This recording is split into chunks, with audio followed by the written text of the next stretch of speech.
sekarang mendoktrinasi orang lain, memaksa orang lain, menakut-nakuti orang lain supaya orang lain berkeyakinan seperti kita. Itu sudah paksaan dalam agama.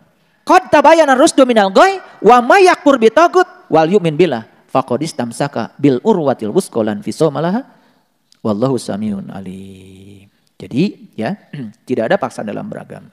Sesungguhnya telah jelas mana jalan yang benar, mana jalan yang sesat. Jelas nggak? Jelas nggak? Lihat semuanya pada saya. Jalan yang benar di sini. Jalan yang sesat juga di sini. Ketika kita melakukan kesalahan, ada yang ngingetin dari dalam. Jangan begitu. Ketika kamu menyakiti orang lain, ada yang ngingetin dari dalam. Gak boleh begitu. Benar gak itu? Bukankah sudah jelas jalan yang benar dengan jalan yang sesat itu ada? Hidup jalan itu dalam diri kita. Saya kadang-kadang ya, sering dianggap tidak berperasaan. Saudara saya meninggal, adik saya meninggal. Saya sempat menangis. Ya, bagaimana dia bersama saya di sini? Dia ngurusi masjid, ngurusi apa tiap hari. Saya lihat itu. Tapi saya tidak mau berlama-lama menangis. Sampai di kampung ada yang tanya, kok nggak nangis? Saya mau jawab apa? Ikhlas. Di mana ayat kursi yang selama ini kita tahu? Lahu ma fis samawati wa ma fil ard. Ayo. Makanya bawalah ayat kursi ke dalam kehidupan menjadi watak kita, akhlak kita. Percayalah sama saya. Sieun setan teh.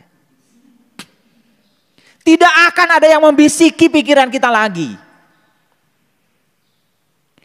Maaf ya, kalau masih bisa dibisikin oleh si setan itu, berarti kita masih kotor.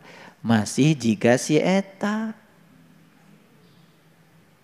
Kalau yang sudah holis, sudah bersih, dibisikin kayak apapun gak masalah. Jujur nih, masih terpengaruh gak? Kalau ada yang suka busak bisik gitu. Kang Danis. Sahur Kang Firman, Kang Danis teh kasep. Fitnah.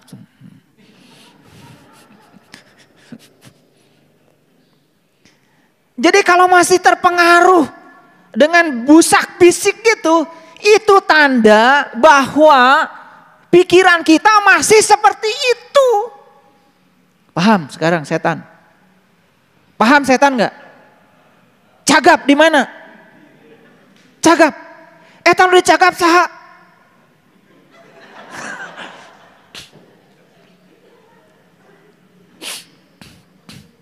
Kacagap tuh. Kan selama ini kita bicara setan teh goib. Betul nggak? Iya. Saya teh tahajud tadi penting kunaon. Eta digoda cenah ku si setan. Jika kumaha eta beungeutna setan. Padahal kan membisiknya sederhana. Tiris. Cuma gitu aja. Betul nggak? Setan mah nggak pernah banyak bisiknya. Tiris. Cuma gitu aja. Atau paling 2 kalimat lah ditambah. Tunuh. Gitu aja. Betul gak? Tapi kalian langsung gak ngikutin dia? Eta simut kalau ditarik deh. Betul gak? Eta nu seri pang tarikna. Aya di masjid setan. Cuk saha setan teu bisa ka masjid. Pangarepna setan mah. Oke, lanjut. Keren gak ayat kursi? Keren. Nah, sebetulnya sasaran saya apa? Sasaran saya mau masuk tadi pada pikiran yang terang. Pada pikiran yang terang. Baik, kita lihat dulu ya. Ya. Nah, kursi Allah meliputi langit dan bumi. Mengapa disebut ayat kursi? Wasyi'a kursiyuhus samawati wal ard. Kursi Allah mah meliputi langit dan bumi. Apa maknanya? Kuasa Allah meliputi langit dan bumi. Jadi artinya apa yang terjadi di semesta yang tidak ada kehadirannya? Apa yang terjadi di semesta yang tidak ada kuasanya? Semua itu adalah kuasanya, semua kehadirannya. Kenapa kamu menolaknya? Cuman karena kamu gak suka. Ini kalau saya urai ini hadis qudsi ini, ya bisa 10 SKS itu kuliahnya. Ini dibuat singkat aja dulu. Jadi kesadaran demi kesadaran yang saya tanamkan, coba tarik ke dalam kehidupan. Wasyi'a kursiyuhus samawati wal ar. Lihat saya semuanya. Lihat semuanya. Mau pergi keluar kota. Nih mau keluar kota. Ninggalkan rumah. Ya udah, padamkan lampunya. Jangan ada yang hidup alat-alat listrik, matikan semua. Kalau punya orang baik yang bisa dititipi, titipkan sama dia. Usaha semaksimal mungkin. Kunci, tinggalkan. Wasi'a kursiyuhus samawati wal ar. Ya Allah, kuasamu meliputi langit dan bumi. Tanganku, diriku tidak bisa menjaga karena keterbatasanku. Titip ya Allah. Itu juga gak sopan. Cek Allah titip kasaha. Emang anu saha. Daripada ya kata-katanya udah titip ya Allah. Untung Allah ada tara gerehan. Coba lamun Allah teh gerehan ya. Begitu titip ya Allah. Emang gue pikirin cek Allah teh. Ongko cenah lahu mapis samawati wa mapilar. Eta make titip segala ka Allah. Jadi sebetulnya kalau ini menjadi satu kesadaran ya. Wasyi'a kursiyuhus samawati wal ar. Ya, kursi Allah meliputi langit dan bumi. Ya sudah. Gak usah ada rasa khawatir maksud saya. Mau pergi aja. Gitu. Sudah gitu belum kalian? Belum. Minang baca ayat kursi. Minang. Ini. Tingali banget na ayat kursi KB.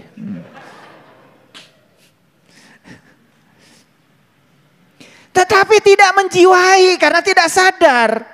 Makanya wahuwal aliyul adim. Dia maha tinggi, maha gagah lagi, maha besar. Nah, kalau ayat kursi ini sudah menjadi darah daging kita, menjadi sikap kita, akhlak kita, keren. Lihat ayat berikutnya. La ikraha fiddin. Gak ada paksaan dalam agama. Jadi kalau hari ini kalian beragama merasa terpaksa, takut neraka, pengen surga, kapaksa kene teteh. Aduh, gak akan membangun kesadaran. Jadi kalau tidak ada paksaan dalam agama artinya apa? Agama itu harus dimulai dari kesadaran akan dirimu sendiri. Makanya belajar agama kalau tidak dari kesadaran diri dari dalam, maka tidak akan benar. Akibatnya agama cuma pencitraan. Ya. Nah, gimana membangun kesadaran diri? Itu lagi yang paling penting. Makanya proses awal beragama adalah kenali dulu jati dirimu yang sesungguhnya. Itulah awalnya agama. Awalnya agama adalah mengenal Allah dan Rasulnya. Cara mengenal Allah dan Rasulnya, kenali dulu diri sejatimu. Jadi mau bicara kemana-mana kok baliknya ke situ lagi, ke situ lagi. Makanya kuncinya adalah kita harus meniti ke dalam diri. Mengenali jati diri kita yang sesungguhnya. Paham? Nah itu. Jadi kalau tidak ada paksaan dalam agama artinya tidak boleh juga kita memaksakan keyakinan kita pada orang lain. Tidak boleh juga memaksakan harus orang lain mengakui apa yang kita alami. Tidak boleh. Umatnya Nabi Musa disuruh iman pada Allahnya Musa. Apa yang dibilang oleh umatnya Musa? Hai Musa, aku tak akan beriman pada Allah Tuhanmu sebelum aku melihat Allah dengan jelas. Diabadikan di surat Al-Baqarah. Jadi artinya itulah yang disebut dengan tidak ada paksaan dalam agama. Paham? Sekarang mendoktrinasi orang lain. memaksa orang lain, menakut-nakuti orang lain supaya orang lain berkeyakinan seperti kita, itu sudah paksaan dalam agama. Nah, ini juga yang akan menghancurkan toleransi. Itu yang disebut dengan radikalisme. Memaksakan paham dirinya agar orang lain sepaham dengan dia. Itu tidak boleh. Nah, qad tabayyana rusdu minal ghayy wa may yakfur bitagut wal yu'min billah faqad istamsaka bil urwatil wusqa lan fisomalaha wallahu samiun alim. Jadi ya, tidak ada paksaan dalam beragama. Sesungguhnya telah jelas mana jalan yang benar, mana jalan yang sesat. Jelas enggak? Jelas enggak? Lihat semuanya pada saya. Jalan yang benar di sini. Jalan yang sesat juga di sini. Ketika kita melakukan kesalahan, ada yang ngingetin dari dalam. Jangan begitu. Ketika kamu menyakiti orang lain, ada yang ngingetin dari dalam. Gak boleh begitu. Benar gak itu?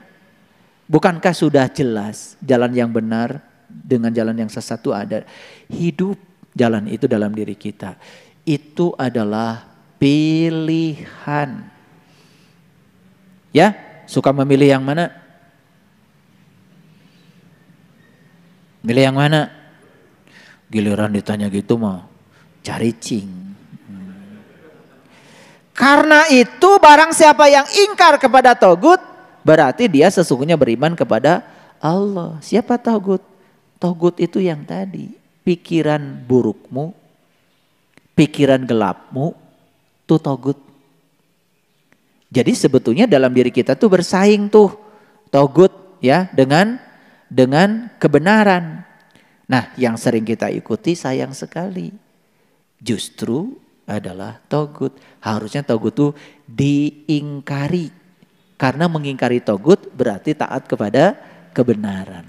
Ulangi lagi, mengingkari togut berarti taat kepada kebenaran. Sudah otomatis.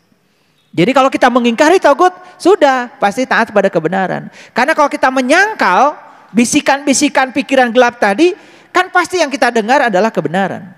Paham maksud saya? Itu otomatis. Itulah tauhid, ya. Nah, maka sesungguhnya ia telah berpegang teguh pada tali Allah yang amat kuat, ya. Dan Allah Maha mendengar lagi Maha mengetahui. Baik.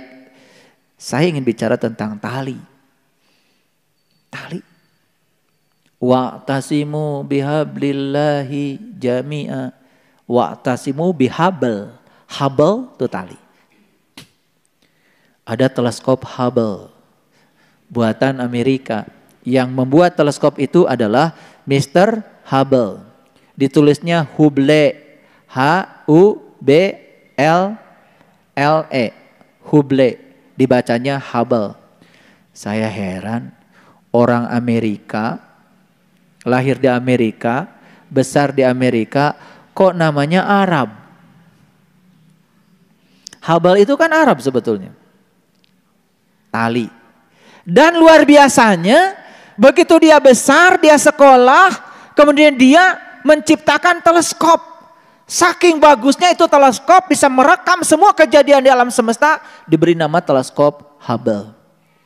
Apa yang paling istimewa dari teleskop Hubble? Nih lihat saya semua. Dulu alam semesta ini meledak. Namanya Big Bang. Dari masa yang sangat masif, kemudian terjadi ledakan yang luar biasa. Terjadilah alam semesta ini. Ledakan yang terjadi miliaran tahun yang lalu, cahayanya itu merambat.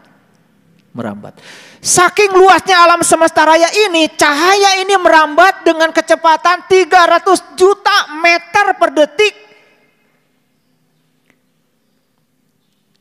Cahayanya baru sampai. Tepat ketika Hubble meletakkan teleskopnya di ruang angkasa. Begitu teleskop ini sudah ada di situ, cahaya merambat masuk ke situ. Sehingga kejadian triliunan tahun yang lalu dapat direkam oleh teleskop Hubble.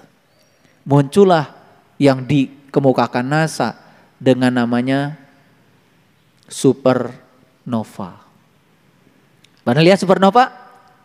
Ternyata supernova itu adalah ledakan alam semesta di masa lalu itu yang mengungkap tentang asal muasal alam semesta.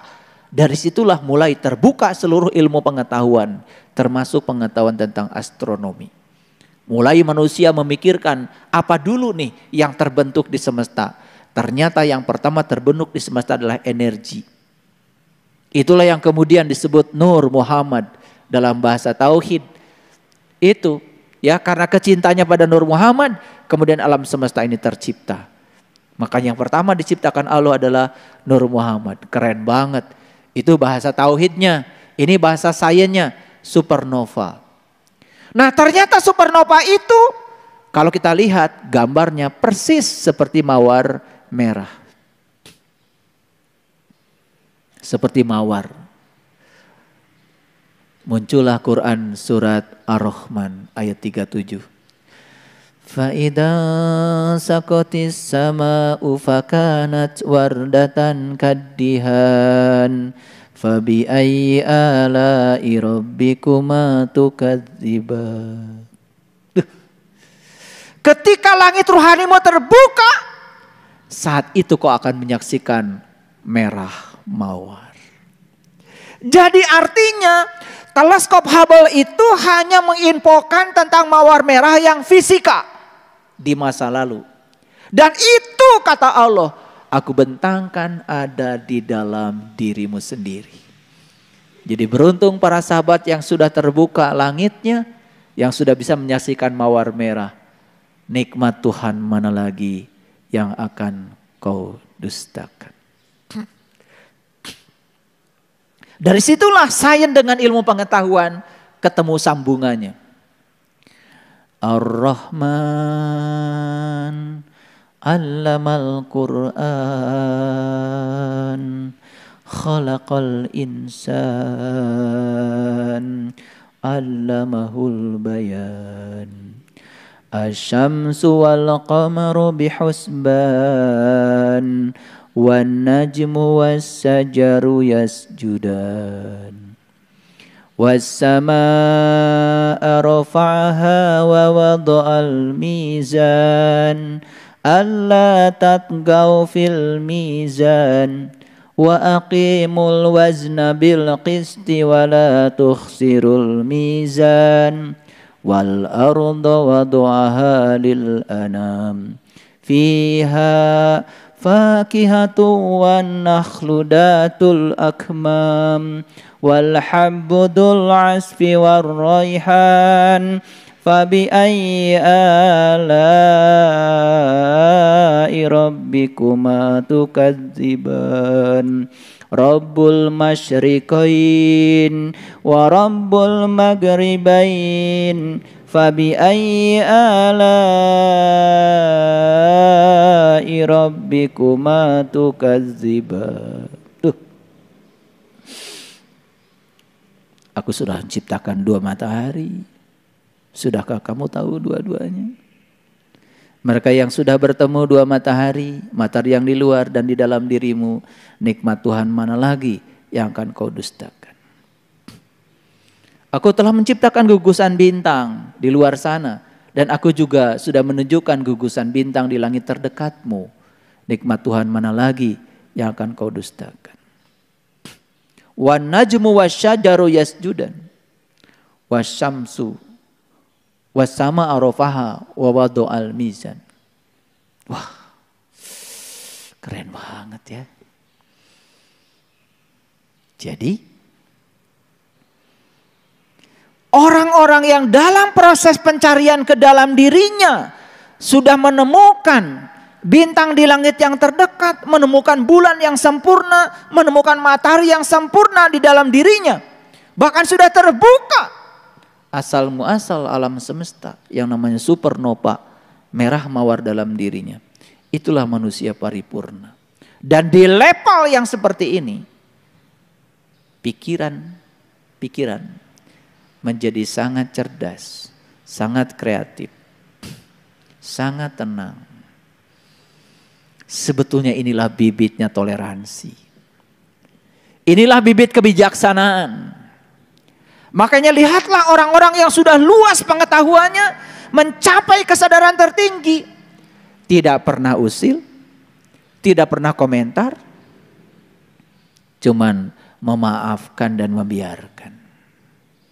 Lihat orang-orang yang dangkal, dikit-dikit teriak, dikit-dikit demo.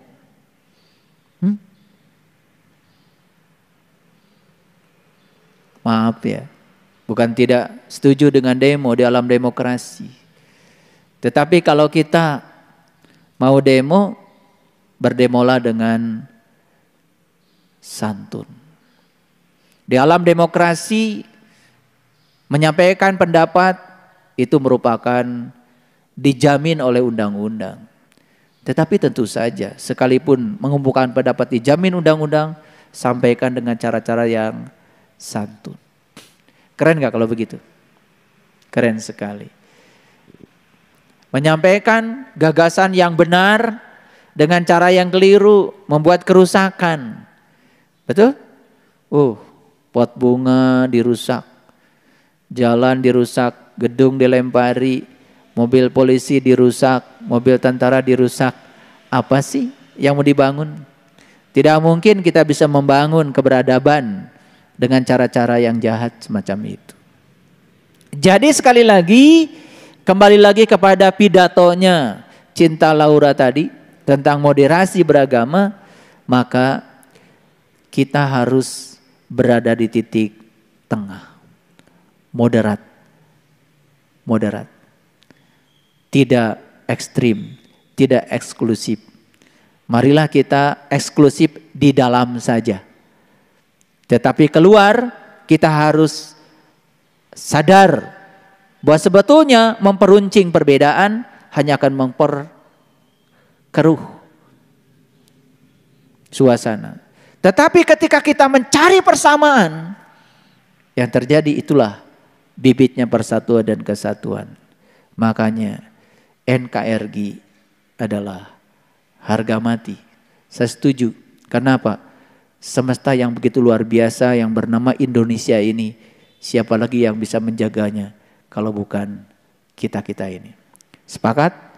Mari kita didik anak kita untuk memiliki pengetahuan yang luas, untuk memiliki pengetahuan yang tinggi, setinggi Garuda terbang dengan sayapnya yang gagah, luar biasa. Para sahabatku yang dirahmati Allah, itulah gagasan yang saya sampaikan hari ini, mengingatkan kembali agar kita tersadar untuk menjadi manusia seutuhnya, bagian dari warga negara Republik Indonesia yang kita cintai ini, tempat kita tumbuh, tanah air yang kita cintai, dan kita harus menjadi bagian yang memberikan keseimbangan agar NKRI ini tetap jaya. Terima kasih. Assalamualaikum warahmatullahi wabarakatuh.